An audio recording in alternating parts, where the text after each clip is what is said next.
It is an emergency KMOX Sports Roundtable with a lot of Cardinals news that has now been officially announced alongside of Kevin Wheeler and Bernie Miklasz. I'm Matt Pauley. Thanks so much for being with us today.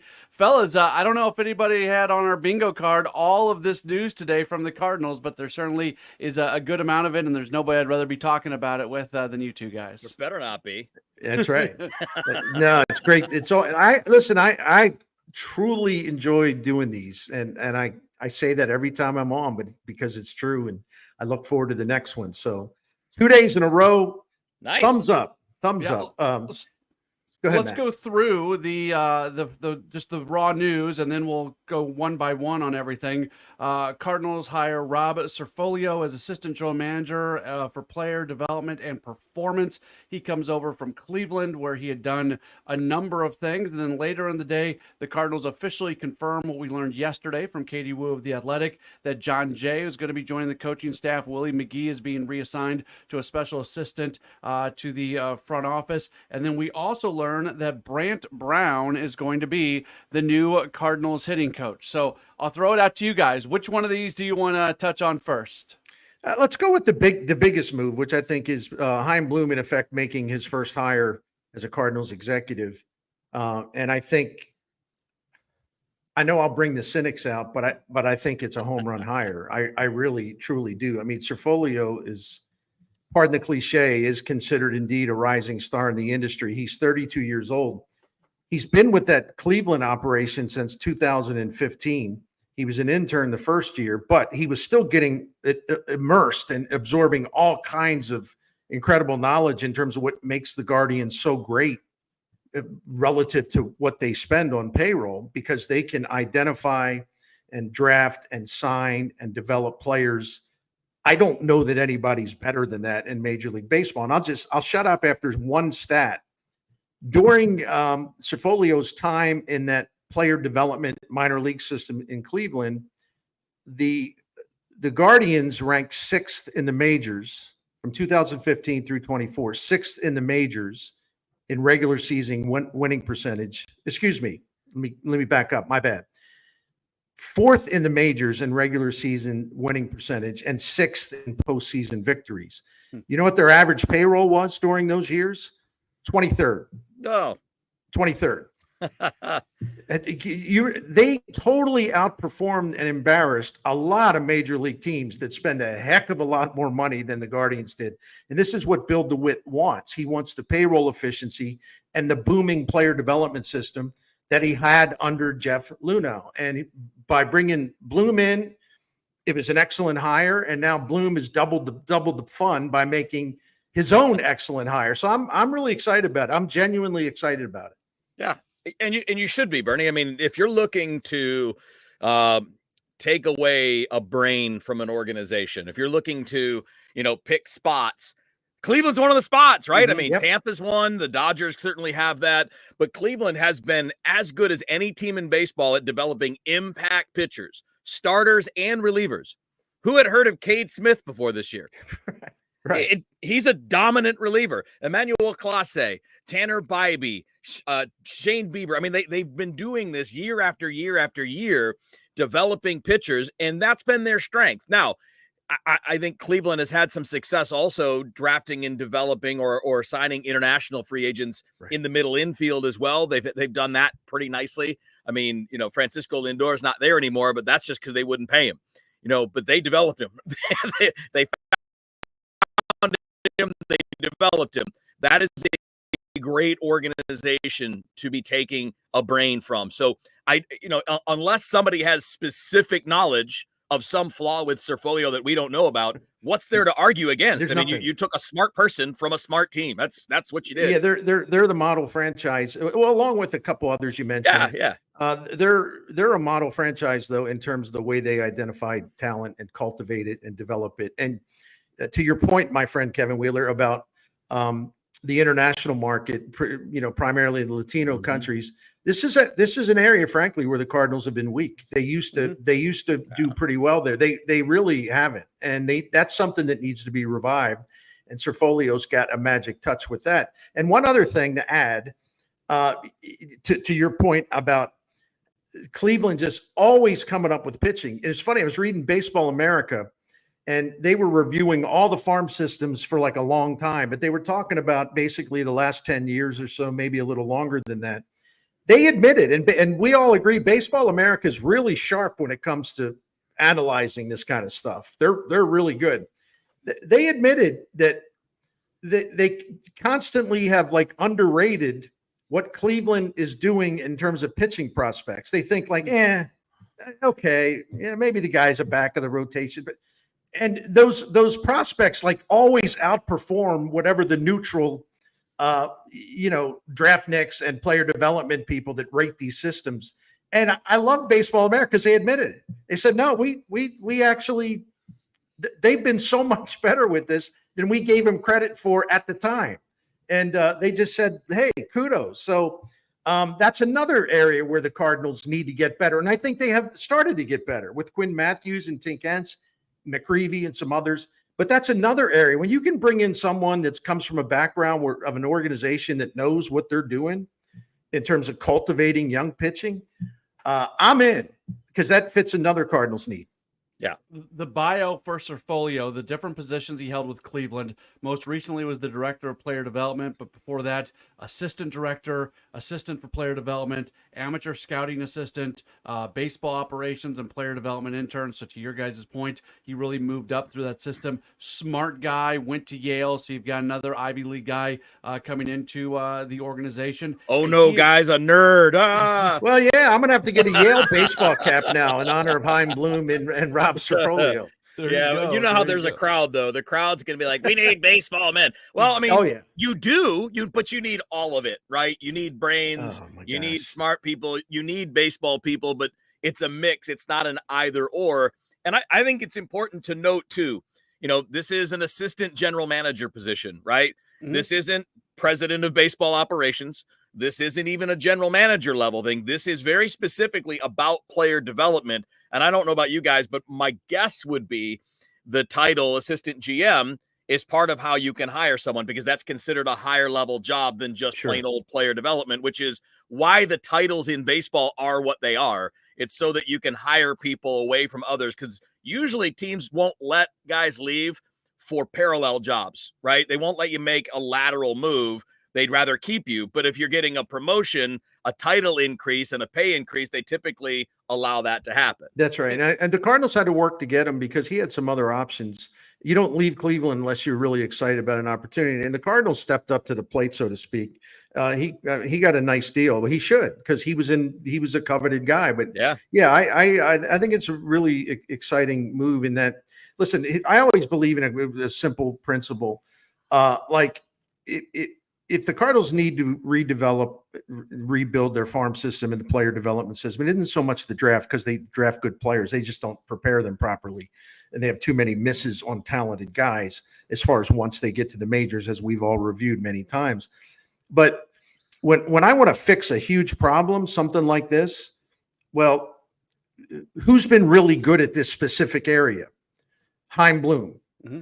And then Chaim Bloom is so immersed in this and has been so strong in this area, draft, player development, minor league system. He knows who the other good people are. You know why? Because they all compete with each other. They all look and say, wow, but I got to give Cleveland credit. I mean, look at this draft. Look at all those players they developed, taking them deep in the playoffs on a frequent basis.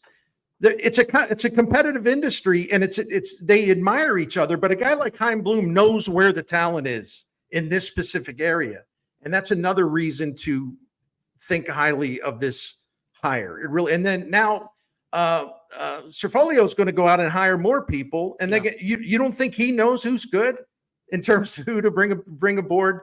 That's why Kevin and you and I and Matt Pauley have talked about this a lot. I don't need you to throw money into the toilet and flush, okay? I need you to be smart. I need the Cardinals to be smart. It's here. It's between the ears, okay? Yeah. I don't need to see them burn money, incinerate money. Get smart, then spend some money. And not to get too far stuck into the minutia of all this, but the Why not? The press release literally says Rob will immediately begin a search for a farm director and director of performance to join the organization. So to the point that's been made about him having the assistant GM title and him having power, it doesn't say John Mozeliak's going to look for a farm director. It doesn't say Chaim Bloom's going to look for a farm director. It says Rob's going to. So I think he walks in and he immediately has some power. Yeah, no doubt about it. It's pretty good. This is a really good start. It's a really good start with what the Cardinals have put off doing for a long time. Shame on them for letting this whole minor league system and the things in it collapse. Okay. And again, that needs to be said, but it wasn't up to, build, like people say, sell the team. He don't have to sell the team. He needs to fix the team. And they've started that process. Did it take too long? Yeah, it did. Let's be honest. But if you're going to redo something and you're going to I need a do-over. We got to find a better way. We had this way under Jeff Luhnow, and it was a great time for Cardinals baseball. And let's do it again. And they're off to a really good start in that specific goal. Yeah, I just hope the new guys don't draft any Pete Cosmas or Zach Coxes or Brett Wallace's in the first round. Get a couple of those. Although they did better outside of that, though. They did better outside of those. Yeah, I'm going to stick up for Cosmo a little bit. But, yeah, Rick Porcello would have been probably the better draft pick. Yeah, he was all right. Yeah. He was all right. They announced that a bunch of internal promotions have been made as well. This is a really interesting time because this past year, Chaim Bloom got to take a look at everybody and the job that they were doing. And if you kind of made round one, well, round two is really watching the job that you do and whether or not you are going to be a part of this moving forward. So I assume that if they're making these internal promotions, that the positions that these guys are being promoted from are part of the positions that are going to be filled moving forward. Wheels, go for it. Yeah, I mean, that's the idea, right? I mean, they not only need good people, as we're talking about, but they need more people. More people, yeah. I mean, they had too few people, whether it was roving instructors like we've talked about, or just, different types of people working, the analytics on hitting or the biomechanics of hitting and pitching. So, yeah, more bodies is going to be required. And that's, if you look at what all of those teams that we talk about as model franchises are doing, it's not just good people, it's a lot of good people. That's exactly right. Let's jump over to the coaching staff. And 3 names. John Jay rejoins as a coach. Brant Brown joins as the hitting coach, and Willie McGee is being reassigned in the organization, will no longer be part of the full-time coaching staff. Let's take each of these guys one by one, and we start with John Jay, who is really a young and upcoming coach. He was with the Miami Marlins working under Skip Schumacher. When Skip and the organization parted ways, the entire coaching staff was basically let go. Jay was one of the guys that they said, we might be interested in bringing you back, but you're also free to look around. He looks around and he rejoins the organization just as a coach role, which is the same title that Willie McGee had. But man, this is a young guy, a guy who's got a really bright future ahead of him. And I think Cardinals fans are excited to be seeing this guy back in the organization officially. Guys, I made a mistake, and I never hesitate to admit when I'm wrong. Okay, I really don't. I don't know why so many people are insecure about that, but to me, it's like, what are you trying to hide? Just say you were wrong. It's okay. Yeah. That's actually a show of strength, if you ask me. But anyway, I underrated John Jay as a player here. Now you say, well, why are we talking about him as a player? I underappreciated what he did for the Cardinals. It was really, really impressive from 2011 to 2015. I mean, he had just about as many at bats as anybody and played as many games as anybody. He was a winning player, and I know that's a cliche, but really, really, really smart. Tony La Russa trusted him. Everyone else trusted him. Other players admired him. He had a wonderful way of like being a very valuable part of the clubhouse and kind of the culture, even though he was not a big star. I like guys like that. So my point, and this is why I told that backstory, is that the one thing I know I am not going to do now is underrate what this hiring moves, what it means, or let me say, underappreciate this hiring. I think it's a terrific hire. And some people will cross a line through his name just because he's a former Cardinal, because I've learned that in my interactions with Cardinals fans, and I'm not knocking them. I'm just explaining the way it is on the ground.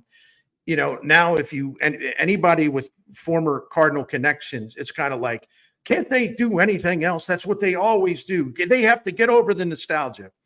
I don't think this is that kind of hire at all. I think they, to Matt Pauley's point, the Cardinals went out and got a coach, a young coach who is held in pretty high esteem around baseball, and he had some other options. And if you take Ali Marmol, and then last year he adds Daniel Descalso, and the team got better in a lot of ways. They brought in Blake, the pitch coach, Dusty Blake, who actually I think did an underrated job.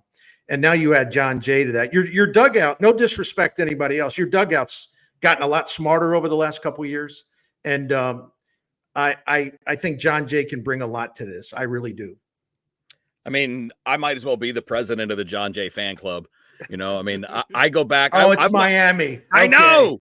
I've watched. know. Listen, I watched John play as a freshman at Miami in 2004. Okay? Well, that settles it then. Yeah, no, I mean, I'm only kidding you, man. You can be the vice president, Bernie. It's okay. We have room for everybody. Matt, you can be our treasurer. We'll be all right. Yeah. But I mean, one thing that's always been clear about John, going back to when how many guys walk into a top tier college program as a freshman and start and hit 370 and steal bases and play quality defense and do all of the little things? That's what John is and has always been. He's a baseball guy. He is the ultimate guy that you talk about for a coaching position because he's always done the little things. He's always been a good hitter, but he drew walks. He gets a bunt down. He's a good defender. He can run the bases. Like, that was John as a freshman in college, and he basically stayed that way until he retired from Major League Baseball. Like, you and I have talked about it before, Bernie. You've talked a lot about it going back to 2011, but one of the reasons that team made a big leap was they got rid of Colby Rasmus and they put John Jay in center field. And they got more consistency. They got better quality defense. And he wasn't the more talented guy. Colby was the more talented guy, but John was the better baseball player. And that's what he was as a player for the Cardinals. When he transitioned into being a bench player, he was that guy. He was the positive influence on a clubhouse. And obviously, as a coach, he brings all of those same skills to the table. And one of the things that is important on major league coaching staffs, a lot of teams are doing it with their manager. Some are doing it more with a bench coach or a position coach, a base coach, whatever. But having guys on the staff like Descalso, like John Jay, that are pretty close to the ages of a lot of those players is very helpful. I know Ali Marmol is too, but there's a little difference for the guys that actually played in the big leagues. That's a different experience that you can impart to your guys. I think you need those elements, and I think John's a great addition in that regard. I'm sure he was the first base coach for the Marlins. He's obviously got the ability to do something like that. He's a great outfield instructor. He's a good base running guy. Can you tell I'm a fan? No, he's a really good teacher. That's his rep anyway. Yeah. And that, I don't think anyone's embellishing that if they say, hey, he's got a reputation to be a really good teacher. Because again, to your point, my friend, that's what he's always been. I mean, I'm not going to say he's not, I don't want to go overboard and say, well, he's a self-made player, but in a lot of ways he kind of was. I mean, he was talented and athletic, but all the things he did well, it's because of his brains and because of his desire and his competitiveness. And he knows what it's like. Sometimes you bring in someone as a coach and they maybe had a really successful career and maybe they, I don't understand why this guy's struggling. Heck, I used to do this. And it's just like, no, John Jay had to earn that, had to keep that center field job a long time on a really great team. And he did, because he was so resourceful and he was so smart, and he picked up knowledge and he implemented it. And now he can take that and carry that forward as he tries to help some of the younger Cardinals, well, all the Cardinals, but particularly some of the younger Cardinals, get better at base running, fielding, and some other fundamental issues. The Cardinals have not announced what his job title is really going to be outside of coach, like what the responsibilities are. John Mozeliak's going to meet with the media on Zoom later on today, so we might get more of a idea at that point. But you would think, especially with Willie McGee not being on the full-time staff anymore, he'll probably help with the outfield and also base running as well. And I feel like that's an area where the Cardinals could have stolen a few more bases this past year. And having a guy like Jay, who's got a pretty good reputation with helping guys with base running, that could be impactful for this team. Yeah, and they need to get more athletic, but yeah, I agree with you. I do. I think he can, and every fundamental area, I think John Jay adds something. And I think it's a really good move, and it's an intriguing move too, because Ali Marmol's back in 2025. As everybody knows, I have no problem with that. I actually thought he did a pretty good job, under the circumstance. I don't blame him just because John Mozeliak hired him. And that's the thing. It's like the transfer of dislike for Mozeliak, like no, it does. It carries You're over right. to Ali. So You're there's a big element of the fan base. I'm never going to give him a fair shake.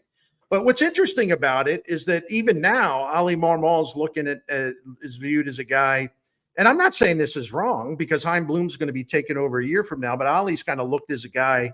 Well, he's he's on the hot seat even before 2025 starts, and he's probably managing to keep his job. And again, that is not an outrageous thing to say. I think it's a logical thing to say. So it's interesting to me that Descalzo stayed. It's interesting to me that John Jay's coming aboard where he could have gone elsewhere. There's no doubt in my mind he could have gone elsewhere. And I'll throw it open to you guys. Like, how do you interpret that? I take that as a good sign, but I also can't say what it means exactly for the future of Ali Marmol or who may come after Ali Marmol. But I just find it very intriguing. What do you think? I think with Jay's affection to San, does he live here in the offseason? I know he's here a lot. For years, he has split time. Yeah, he spent a lot of time here. Here and in Miami, kind of split the time. I don't know what he still does. He probably was, my guess would be full-time in Miami once he took the job with the Marlins. It was just easier to do that. But I know before that, he was going back and forth between the two. Yes, I mean, that's probably where you get the advantage because to Bernie's point, there's no guarantee that Oliver Marmol is managing this team in 2026. So if you're going to take a job on the coaching staff here, it's got you walk in knowing that you don't have anything guaranteed beyond this upcoming season. So what else can bring you here? And that's where Jay's affection and affinity towards the city of St. Louis and the organization probably plays in a really positive way. And just I think it appeals to him and Descalzo still. It appeals to both of them to sort of get the Cardinals back up and running in terms of being a playoff team. I don't know if that's going to be realistic in 2025. Simply because we really don't know what they're going to do yet. Like who are they going to offload, if anyone, and Right. Are they going to spend money? So there's just no way to sit here and handicap their chances of being a winning team or a playoff team. But again, I think these guys would like to be part of a revival of the Cardinals because the Cardinals were down and out in 2023. They made some progress in 24. Now they got to maybe take a step back, but that's pretty exciting too when you can be on the ground floor of sort of like raising this thing back up. All right, so the other move from the coaching staff, well, there's two more moves, but let's get to Willie McGee because he is going to transition into a special assistant to the front office. I'll tell you, being in the clubhouse almost every day, there was no coach who was working harder on an everyday basis. It's 3:00 in the afternoon. It's 100 freaking degrees outside, and he's running around the outfield with guys, and he's coming into the clubhouse, and we're going from one outfielder to the next outfielder. I have to think part of Willie was ready to put that part of his coaching life behind him. I don't know for sure. Again, maybe that's something that Mo talks about later on today. Yeah. He did such a good job working with the outfielders. I'm a little sad that Willie's not going to be on the everyday coaching staff anymore, but I am glad that he stays in the organization. I hope that maybe he can continue to work with guys occasionally in the outfield. Maybe they can crazy thought here. Maybe they can send someone to minor league sites and work with players. Maybe that's Willie. I don't know what his future holds, but him exiting the coaching staff is part of all this. Yeah, Kevin, he's 65 years old. He's been in the baseball life for decades. And I know Willie's daughters are growing up and all that, but he's a tremendous family man. And as much as he loves baseball and as much as he cherishes St. Louis Cardinals baseball, do you reach a point where you're just tired of the hours and you're tired of traveling all the time and, being away from your loved ones and just, I don't know. I see again, shame on me because I'm taking my lead from social media stuff, but some people are, pretending he was somehow forced out. Come on. They're not going to force Willie McGee out. Willie McGee's probably reached a point in his life and his career where he wants to downshift a bit. And isn't that understandable? I mean, not everybody can be Dave McKay, okay? Right? A coach until you're 95 years old. Then he's not that old, but you know what I mean. Maybe the grind is just kind of, it's like, I've had my fill. Let's let some young guys. He probably knew John Jay was coming. Let some young guys. Let them work with Jordan Walker. I mean, see what they can do. The demands on that job are no joke. Right. I mean, there's a reason why a lot of former players don't want to do that when they're done. I mean, you think that players put in hours, coaches put in even more, because they've got to be the ones that then turn around and prep the players. So yeah, what I'm fascinated by is the immediate rush to decide what happened. Oh, they shoved him out. Maybe we can just wait and see. Like, I don't know, wait until we hear John Mozeliak describe it. And then if there's some kind of controversy or something, maybe some nefarious plot. Right. Somebody will report on it, or, Willie's not, he's not a big talker. He likes to keep things reserved. So I doubt he would go like, oh, they got me. But you don't know. Those things tend to come out if it goes that way. But what's the rush to judgment? Why isn't the simple assumption that a franchise legend just wants to step back? Well, I mean, like, that's the most reasonable, logical reason for the move, is that a franchise legend, who, by the way, was widely viewed as being really good at his job. I never heard a word about, oh, man, they're really struggling with the stuff that Willie's covering. I've heard the exact opposite. We've talked about the great impact. And by the way, before Jordan Walker had to go back down to the minor leagues this year, he had made progress as a defender. He had gotten a lot better, and he regressed down there because of that whole thing we talked about, not having enough roving instructors and people that have time to go around and work with dudes. Exactly right, Kevin. Yeah. I mean, the most logical assumption here is that Willie has decided he would rather have a little bit more time at home, and that he would rather not do the grind. That's the most logical assumption, but we'll find out. Yeah. Hey, and John Jay's still a young man, still a young coach, even though he's a good one. Willie McGee is the kind of class act that in his advisory role, I think Willie McGee can be a tremendous help to someone like John Jay. Sure. Just the word is touchstone. Yeah. It's like, well, I'm kind of having problems with, I can't get through to this guy. Willie, what do you think? Because Willie has seen it all, done it all. He knows the ups and downs. He knows the frustration of trying to coach, but he also knows the rewards of helping a player get better. What a great resource Willie McGee is and will be for a guy like John Jay, and really any coach on that staff. So I look at it that way too. Agreed. All right, let's get to not John Mozeliak is not like he's not at work hatching these plots to like ruin like Willie McGee's life. Okay, I mean I know a lot of Cardinals fans are down on Mo. I get it. I am too. But he doesn't sit around saying, all right, before I go, there's one last thing. I got to get Willie out of here. I'm going to get Willie McGee out of here. I mean, come on. I mean, everyone has just gotten just kind of cuckoo, maybe a little bit with some of this stuff. Anyway, go ahead, man. That's funny. Sorry, Matt. No, that's fine. The last piece of information, the Cardinals have a new lead hitting coach. That is Brant. His resume, most recently bench coach and offensive coordinator with the Mariners for part of 2024. He was kind of the fall guy for what went wrong in Seattle. One of the fall guys for what went wrong in Seattle. Before that, he was with the Marlins in 2023, so another Marlins connection. He was their hitting coach. He's also been an assistant hitting coach with the Dodgers. He has worked previously with the Mariners in other roles. He's been with the Texas Rangers. So he comes in, and the low-hanging fruit from the social media world is going to be the guy who got fired halfway through his first season in Seattle gets the Cardinal hitting coach job. I don't know. It's hard for me to evaluate for him. It's hard for me to evaluate hitting coach overall. But Brant Brown's the new Cardinals hitting coach. I'm going to defer to Coach Wheels on this one. I don't know much about him. So I'll be honest, like anything I would say, either thumbs up or thumbs down, I'd be a phony because I don't know. I'm not going to judge him based on the fact that he got fired by somebody else. But Wheels, what have you heard? What are your observations? What are your insights if you have, much to share with us? Yeah, so the way Matt described it is basically what happened. I mean, he was the fall guy in Seattle because they weren't hitting, and the reason they weren't hitting is they didn't have enough good hitters. I mean, just bottom line, I don't know if he's a problem. I doubt it, because every hitting coach ends up being the scapegoat for not having enough good hitters or for not having proven hitters live up to their capabilities, right? I mean, it's basically what it is. Now, He's got a player development background, right? I mean, he hasn't been a hitting coach at the major league level very long.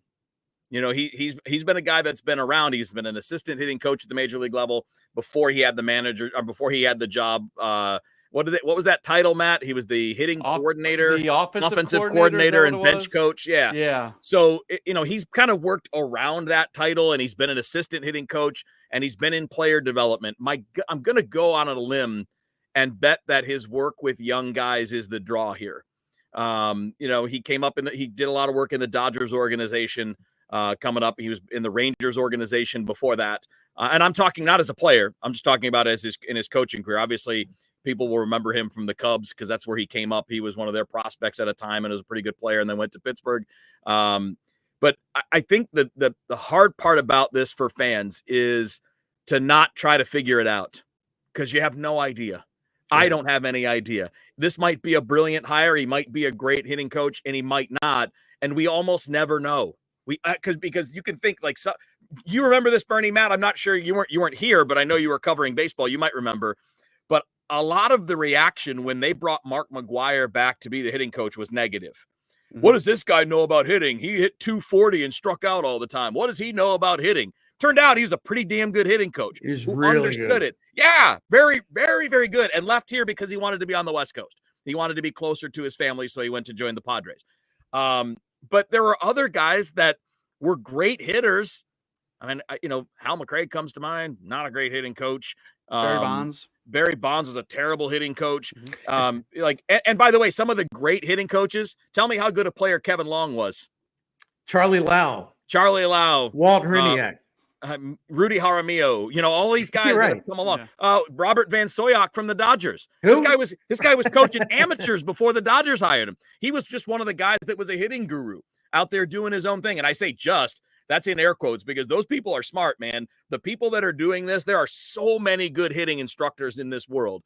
And what matters is the overarching ability to understand what's happening in a swing, not just by the individual hitting coach, but by the technology that they use, by the people they surround themselves with, by the language that they use. And what's really hard about coaching hitters is that what works for one guy won't work for another guy. It just doesn't. There are some guys that can learn just by hearing it. They hear a thing and you say, all right, we need you to get the bat into this position and go, and they can do it. Others take 1,000 reps to get that same feel. Some people don't want to hear anything. They just want to do. Just give me a drill, I'll do it, and my body will feel it. So every hitter's different, and that's the part that ends up being the most important is how do you reach each guy, and then who do you have around you, and what tools do you have at your disposal? What's your philosophy? Not, swinging at first pitch strikes, because none of that's the same. No team has the same game plan all the time. It's different every game, and it's going to change within the game. You're going to see something change and be like, well, he's throwing the slider, so we got to sit on that. Or he's not, boy, the slider is terrible today. Sit on the fastball. It's the only thing he can locate. Like, game plans change by the day and by the inning. That's not what I'm talking about. It's all about how you can approach guys and how you get it going. And even then, it's not an exact science. See, pitching is a lot easier to teach, not because it's easier to understand, but because you're the initiator of the action. You are expected to succeed as the pitcher. And even if you're a terrible pitcher, you're going to succeed more than you fail. So It's just that dynamic that hitters are built to fail. You're going to, and we can't always figure out exactly why. It's just sometimes, I mean, there's more science to pitching because you're in control. There's more art to hitting because you're reacting and you're not in control. I got like two follow-ups. Number one, I think it's a generational change. Turner Ward's a good man and all that, but he's an old school guy. And I think, frankly, he's limited. He was limited in terms of all the advanced stuff. And I know a lot of fans cringe at that, but I don't understand in a way because it's part of the game. And this stuff is actually really helpful, very helpful, if you have people who can assimilate it on your coaching staff and teach it and translate it in a way that players will buy in. And that takes great enthusiasm, and it also takes great communication skills. So if Brant Brown can be that guy, and listen, we know he's got his in terms of his background, he's well versed in all the new stuff. The Cardinals have lacked that in a hitting coach. So I think that generational part of this, to your point, relating better to younger players or younger players relating more with him, I think that could be a really valuable thing. I'm making no predictions. I'm just saying it could be a really valuable thing.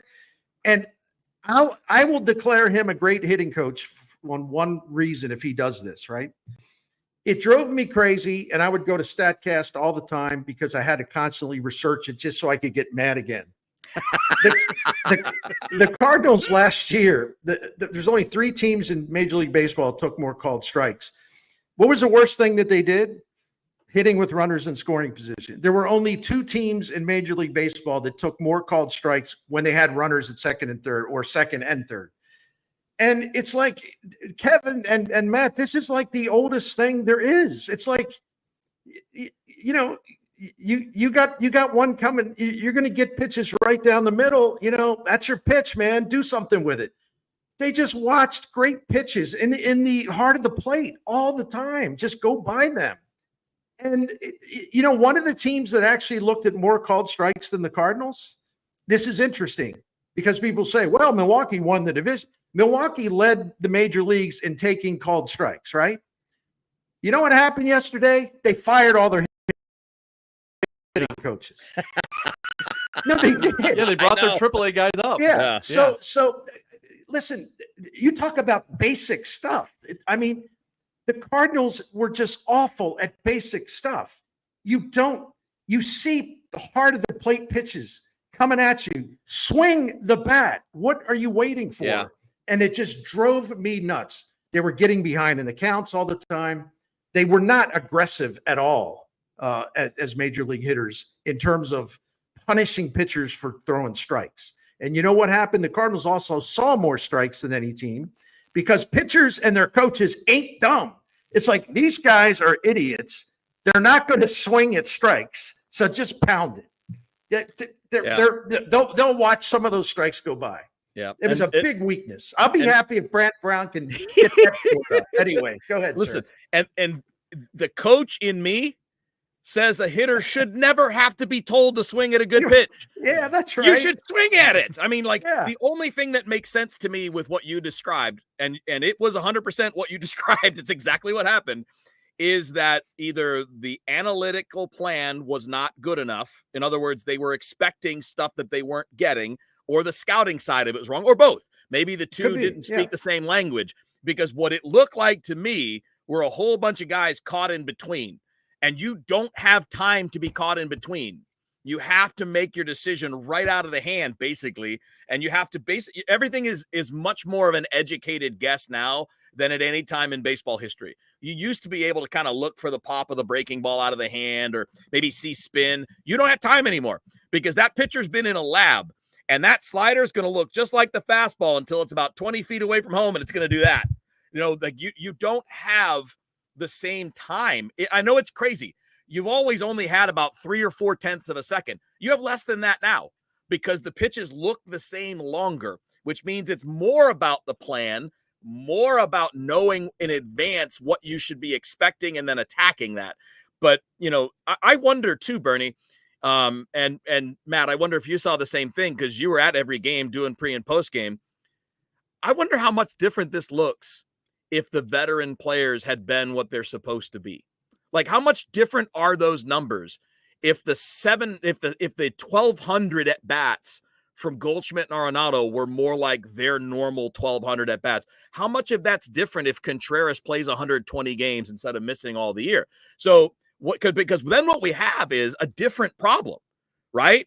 We've got a problem then with the younger guys being the bigger focus, because when you don't have the big boy veterans doing the job, then the weight flows down to the younger guys. And that's where Gorman had to carry it, and then he faltered at the end of the year. That's where you're counting on Lars Nootbaar. You're counting on Mason Wynn as an example, who held up really well. So give him a lot of credit because he didn't ride the wave at all. He was pretty good all season long. But I think that's why when we talk about hitting coaches especially, I almost always go to players first. Are the players doing things that are the basic expectation of a player. Not special, not over the top, basic. And what you talked about, Bernie, is basic. When you get fastballs in the zone, you attack them. That's your damage. That's where you make your money. No doubt about it. So I have an open mind on Brant Brown because I think that's the fair thing to do. Yeah, I think it's naive for any of us to say, "Oh yeah, great hire," because we don't know. Yeah, it's not a big win and it's not a big loss. And it's also really stupid to just declare him a failure. Yeah. Too. So the whole concept of keeping an open mind, boy, that's really antiquated, isn't it? But I'm going to go with that because I don't need to like throw down hot takes like 6 seconds after they hire a guy. I agree. Let it breathe for a while. There'll be plenty of time for hot takes later, right? Plenty of time for hot takes. The results will speak for itself. Last thing for you guys really quickly, and I've kept you longer than I was planning on.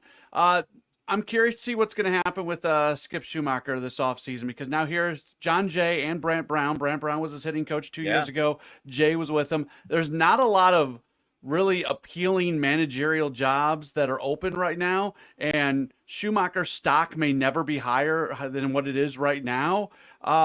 Maybe he takes a year off. Maybe he ends up as a special assistant to the Cardinals in the front office. Who knows? But all this kind of circles away around Skip. Well, yeah. Hey, this is kind of a conspiracy theorist dream, isn't it? Right? Isn't it?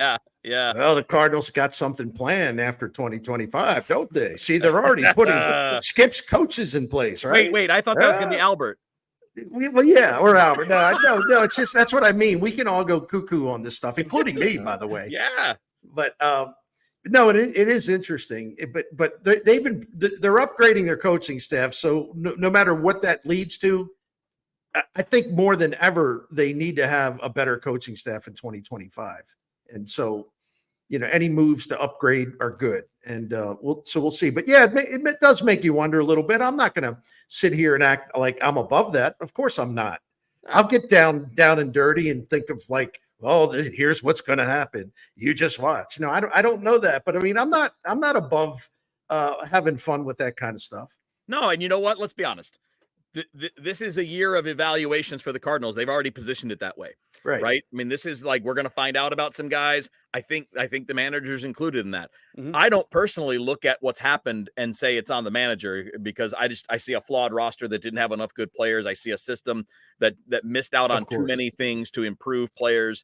And by the way, like we talked about the lineup thing yesterday when we all talked. I'm not worried about any of that stuff, but anytime a new guy is going to be in charge, everybody's job below that is in question. So when Chaim Bloom takes over, if he wants somebody other than Ollie Marmol, he's going to do it because it's his turn. And that's part of the reason, too, why you would never even make a change now, because you want to give the new guy the chance to build it the way that he wants it when he takes over. So when Chaim Bloom takes over, we may or may not see the same manager. We may or may not have the same other group of people that are in the front office now. Some of them that are there now may not be there in a year because the new guy in charge will have different people in mind. So we do have, I think that's a fair thing to wonder about, right? That's what sets us off down this path because of course everybody's basically on a 1-year deal right now, even if their contract says otherwise.